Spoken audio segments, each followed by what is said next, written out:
What is up, everybody? Welcome into this Tuesday episode of Flippin Bats. We got one up, one down coming at you. We got some Twitter questions. We got Name That Team Rotation Edition.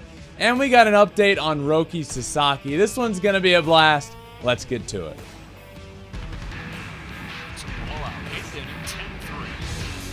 Bases are loaded for Verlander, who waits on a 3-0 pitch. He swings, and it's a high fly ball, deep center field. It is gone! Home run! And a huge bat flip to celebrate. All right, Ben, start the show already. My friends, it is Tuesday, meaning we got two things coming at you today. We got this first episode, and then there's a bonus pod coming out later this week in Shohei Ohtani news. But Tuesday, always a good day. We got Honesty Hour coming in a little bit as well. And Alex, let's be honest, before we get to Honesty Hour, Aaron Judge comes back today. And honestly, the Yankees need him badly. Oh, so bad. Just to kind of put it into perspective, they are 4-6 in their last 10 games. They are last place in the AL East, 10 games behind Tampa Bay.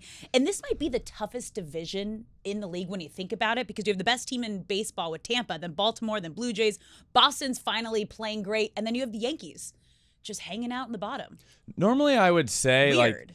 the Rays have been historically good to start the year, right? And then you tell me, okay, the Yankees are going to be 10 games back.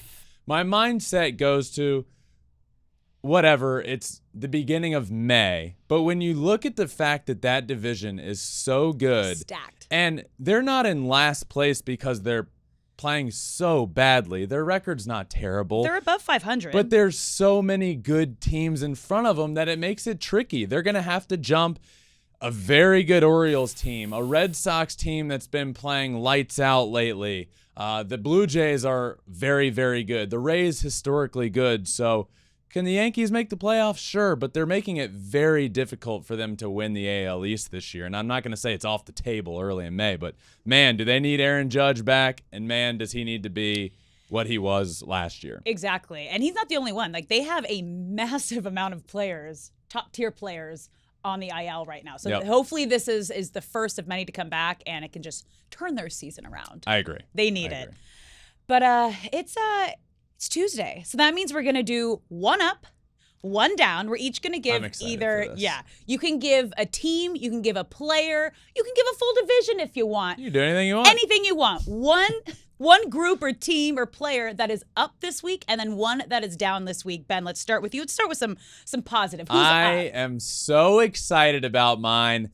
Give some love to the Detroit Tigers, baby. They're playing great. They swept the Mets on the week. They beat the Cardinals in a series. Yes, the two teams might not be playing great, but it doesn't matter. It's wins are wins in the record books, and the Tigers have been playing fantastic. To start the year, not the best start in the world. They were playing everybody in the AL East, Alex, who we just mentioned. The AL East has been insane.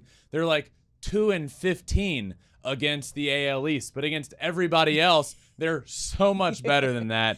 Their record on the year right now is 15-18, and that's including how bad they have played against the East. Lately, it's been really, really good for the Tigers. Obviously, a very good week. Javi Baez last year was their big free agent signing that was supposed to turn this franchise in the right direction, but he wasn't that guy. Last year, very bad. To start this year, really not good, and it really had you worried. Like, is this the Javi Baez we're going to see for the rest of his career? Well, he's been really turning around. 409 in the past week.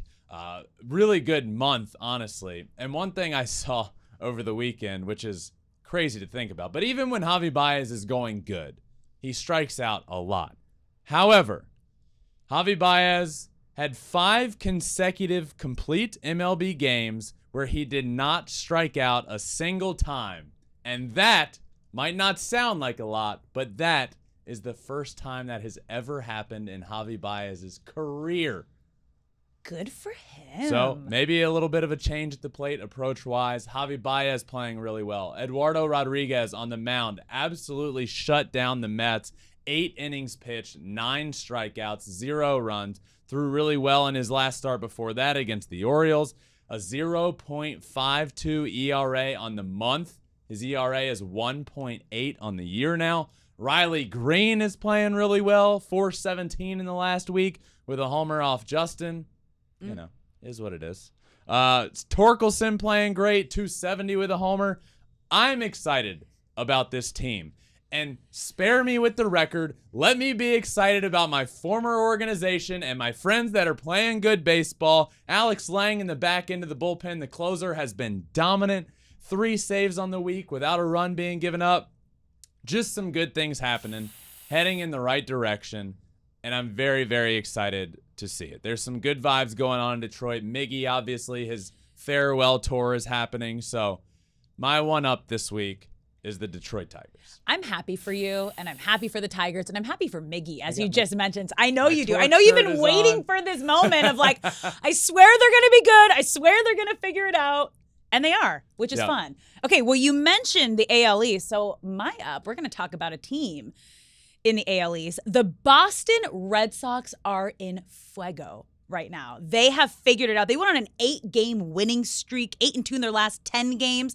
The team has the best batting average since April 14th in baseball, hitting .290 as a team. Yep. We've seen Masataka Yoshida have an incredible week. He was your player of the week with the 2 home runs, 8 RBI, batting .481 on the week. He is just doing great things in Boston, and it feels like they finally turned that corner in an extremely tough division, like we talked about off the top of the show.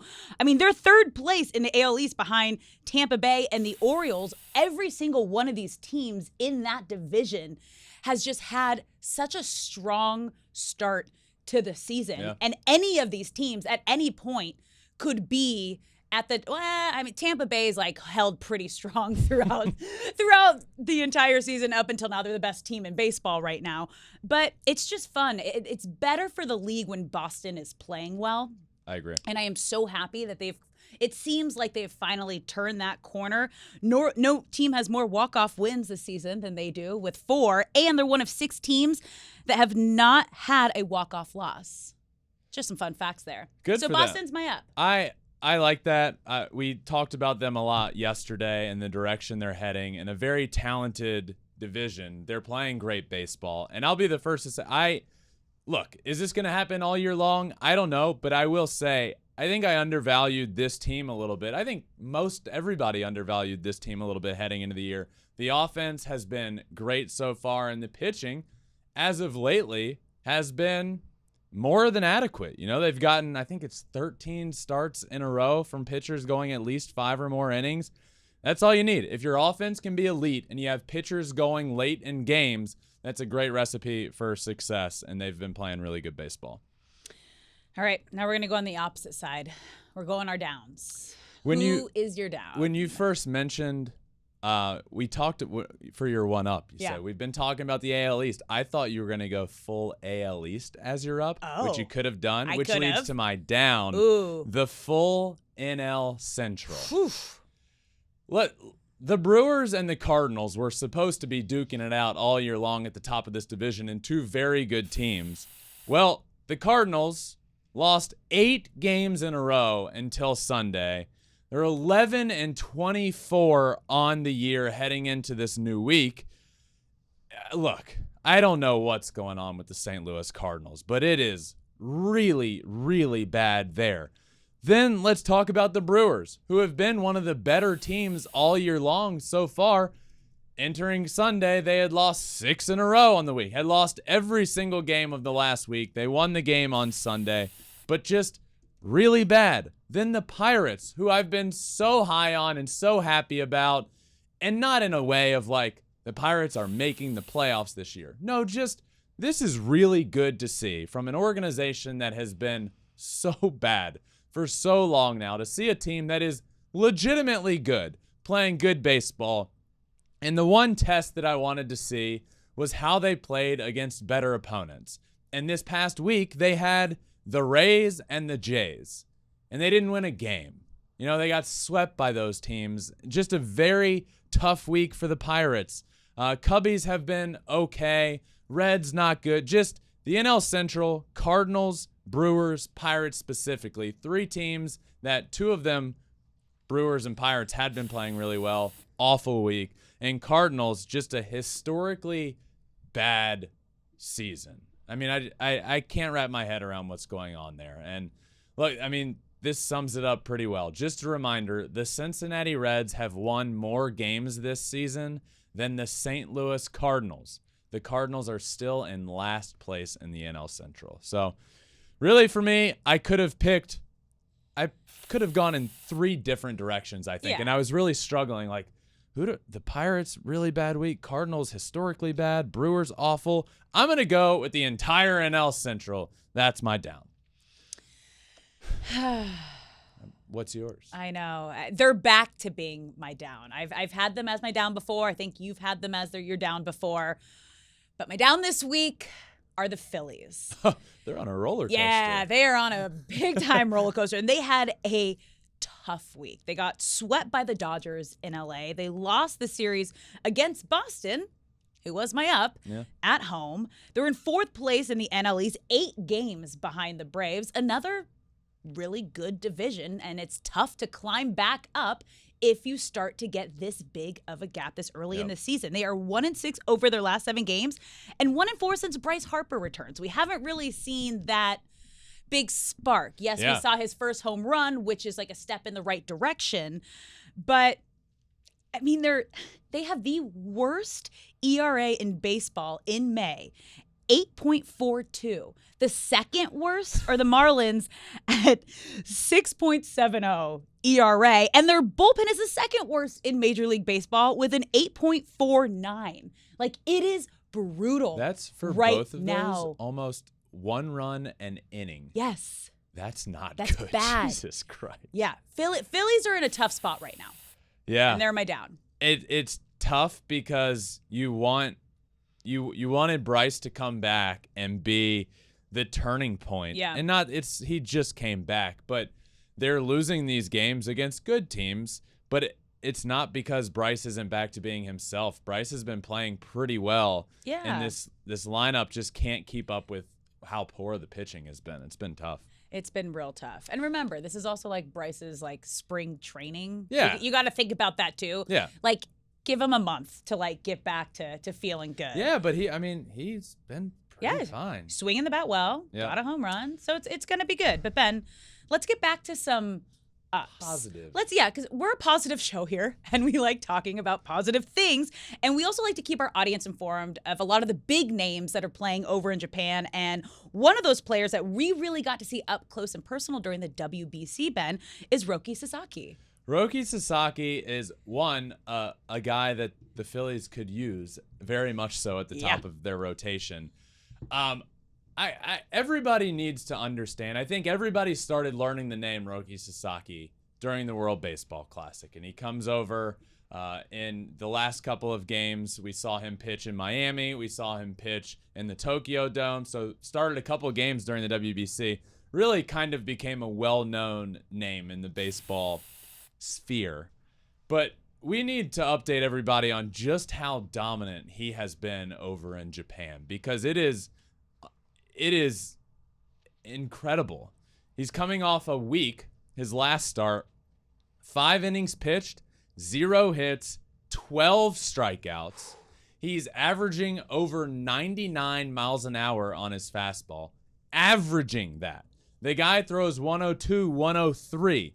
So on the season so far, he's started 5 games. He's 3-0 with a 0.84 ERA, a whip right around 0.5, meaning he's only allowing a base runner every other inning. 50 strikeouts in 32 innings pitched. Nasty. He's only allowed 3 runs in 32 innings, only 13 hits in those 32 innings, and 5 walks compared to all of those strikeouts. 5 walks to 50 strikeouts. When is he allowed to come to the big leagues, So right? Because it's a couple years. It's 2027. Ooh, that's brutal. Because of the posting system, he will not be allowed he doesn't turn 25 until then. That's how young he is, but we won't be able to see him until 2027 in Major League Baseball. But like I said, his average fastball velocity is on another level. Major League Baseball, the leader is Hunter Green, averaging 98.9, right on the dot. Yeah. Roki Sasaki, 98.4. Whew, he's got Would heat. be second, above Spencer Strider, Sandy Alcantara, Garrett Cole, Luis Castillo. He's right there neck and neck with Hunter Green. I mean, like, there's no loopholes. There's no loopholes to get him over here sooner. Nasty splitter. So the high velocity fastball, the splitter. So as you mentioned, there's no holes. The great command. He has it all. And we got to see it, as you said, up close and personal in the WBC. But so did some other people that I've had on the show. John Smoltz got to see him up close and personal.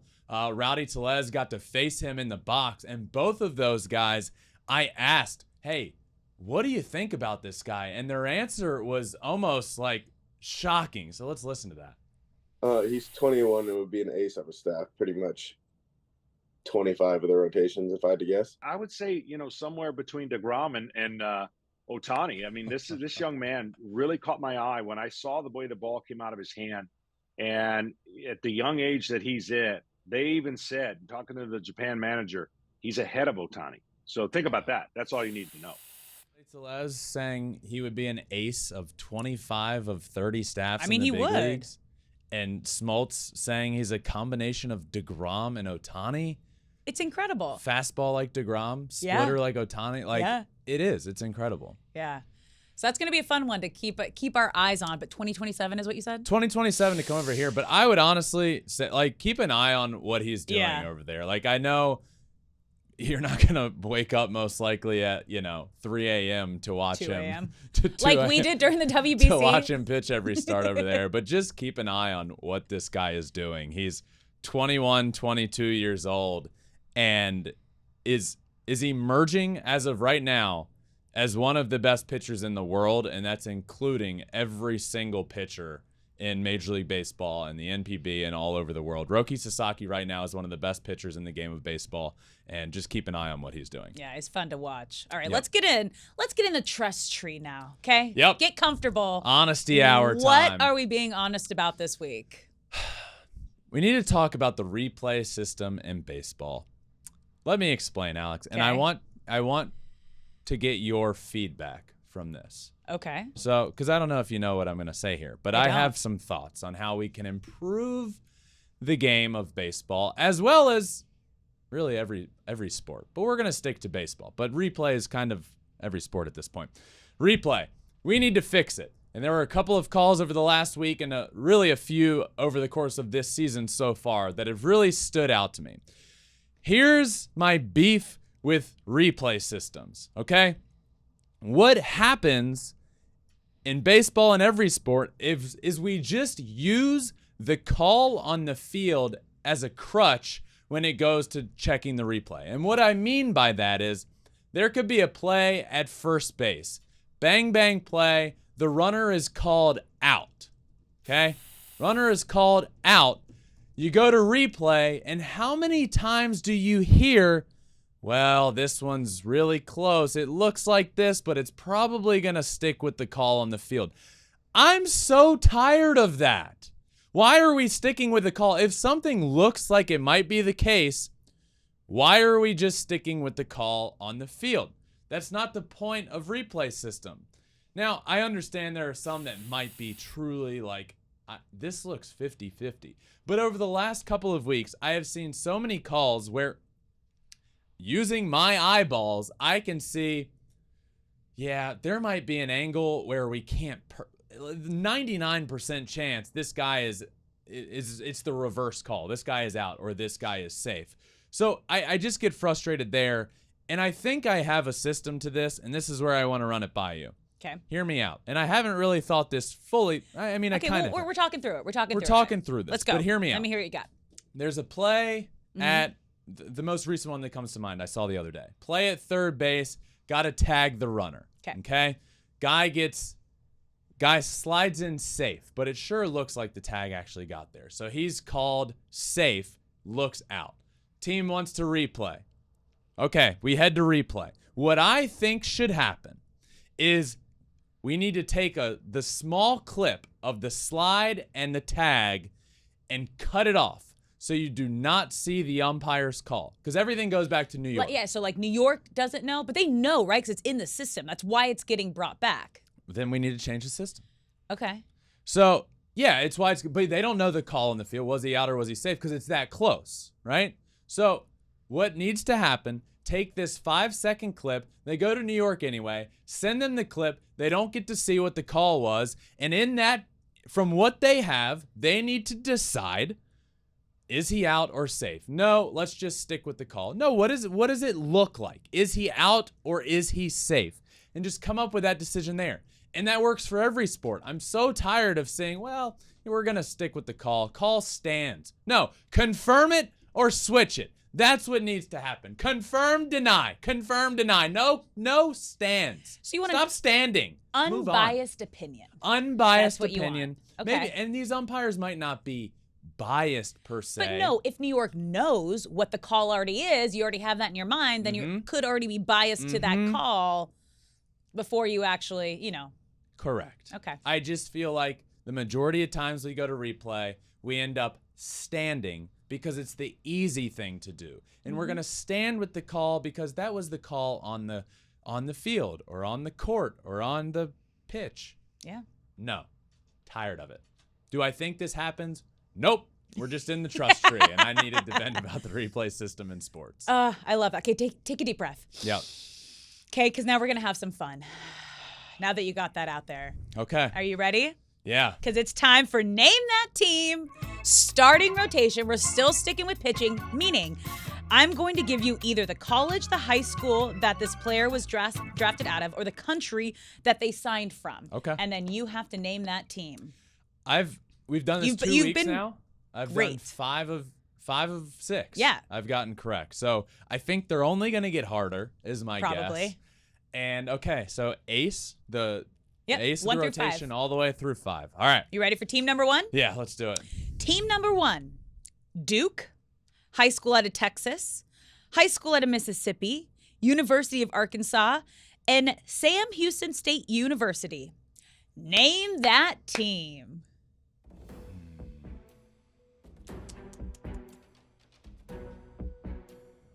Okay. Yeah. Duke, high school out of Texas, high school Mississippi, Arkansas, Sam Houston State. Okay, wait.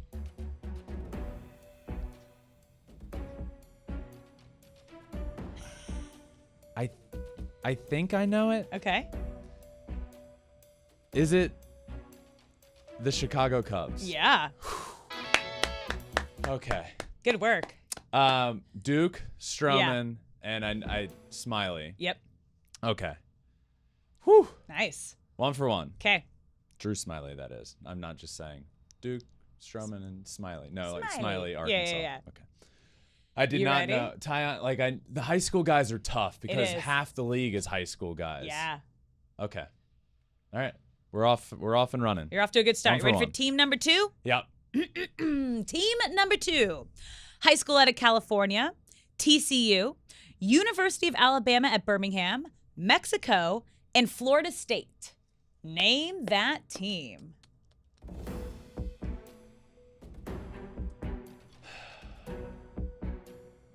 I don't know this one off the top of my head. I'm trying to get there with the Mexico. Okay. I don't know the TCU, which was probably my easier giveaway. Florida State has a 5. Mexico. Maybe. No. 30 seconds. High school out of California. Yeah. TCU, UAB, Mexico, and Florida State. I don't think I'm getting there. You could. You mentioned one of these pitchers earlier in the show. I did. In a stat. In a stat? Mm-hmm. Maybe Hunter Green. You have 5 seconds. Is it the Reds?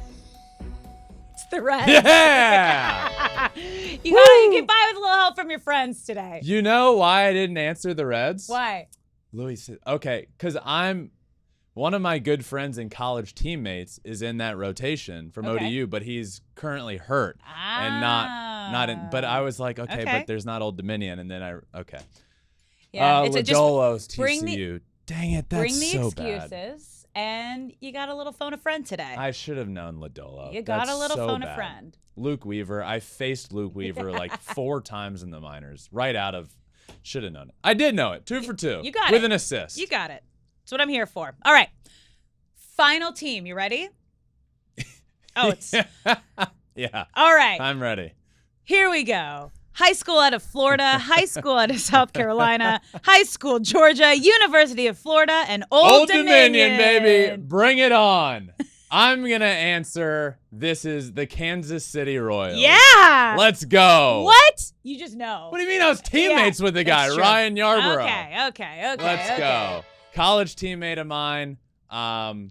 Good guy. On Sunday, got hit with a 106-mile-an-hour comebacker in the face, by the way. That sucked to see. Yeah. Brady Singer, I knew Florida. Yeah, this one came. I mean, Old Dominion. Is that the only reason you knew it?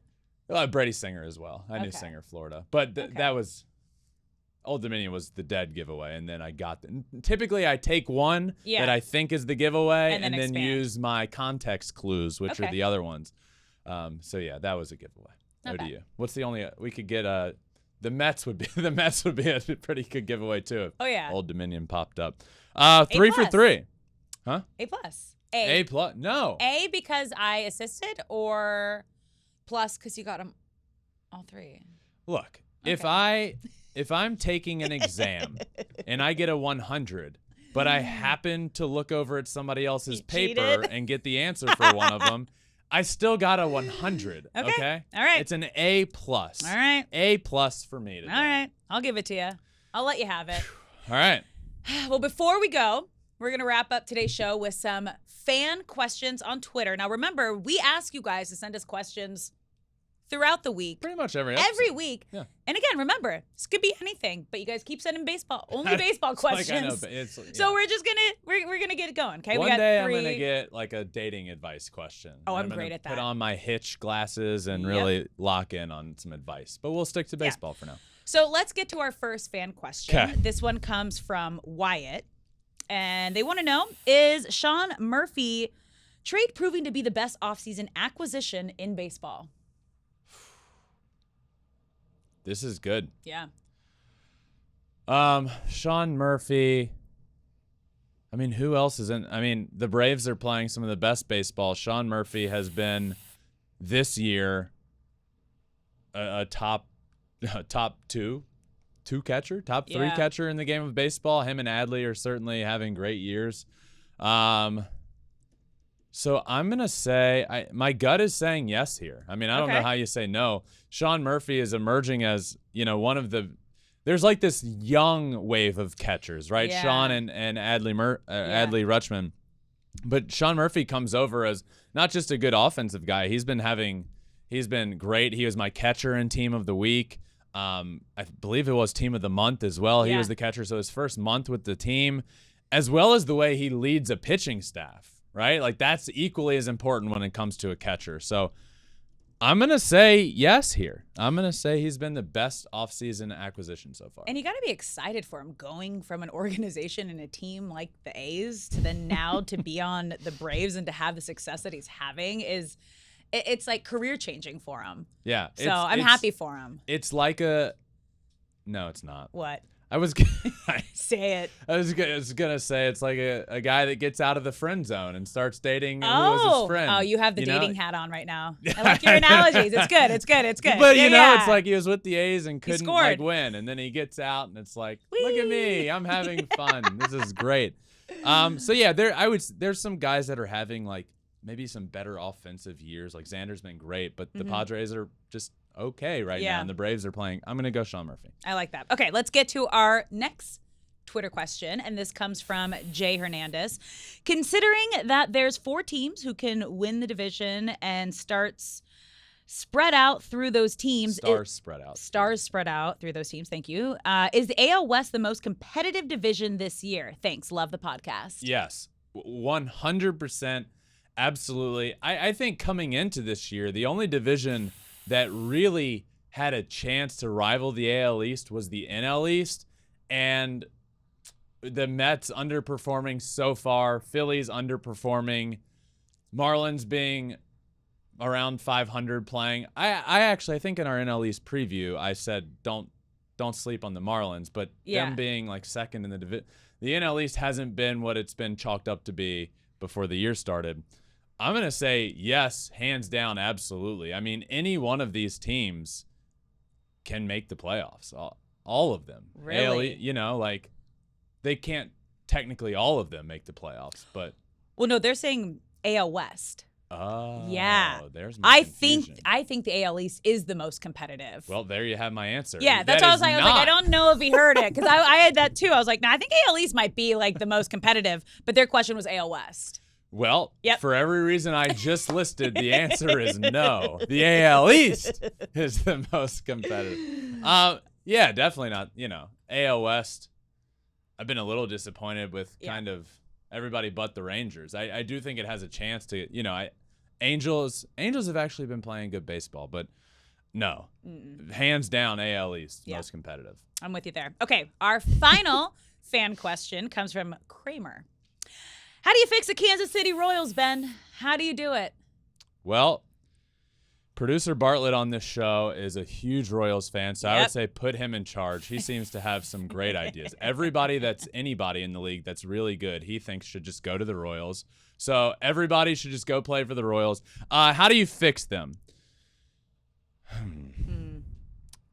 You need – there's a lot. Yeah. But pitching-wise needs a lot of help. I like some guys – I think Bobby Witt is a good piece to build around with the team, right? Like they have their guy of the future. And I think they have some pieces, but like I look at some teams around the league that aren't very good and you at least see like, man, they are close. They're a year away. They're 2 years away. They're 3 years away.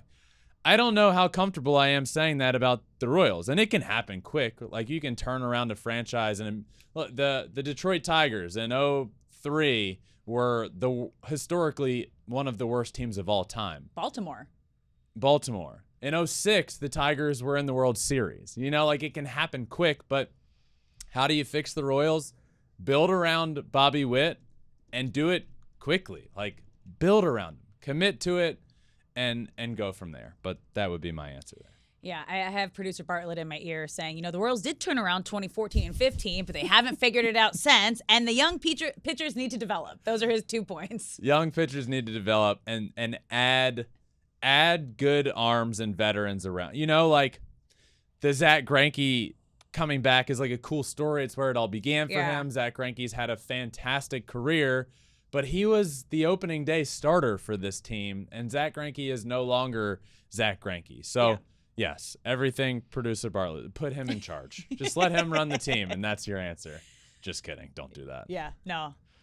That's it. All right. So we got thank you today. For those questions, and thank you for listening. That does it for this first Tuesday episode.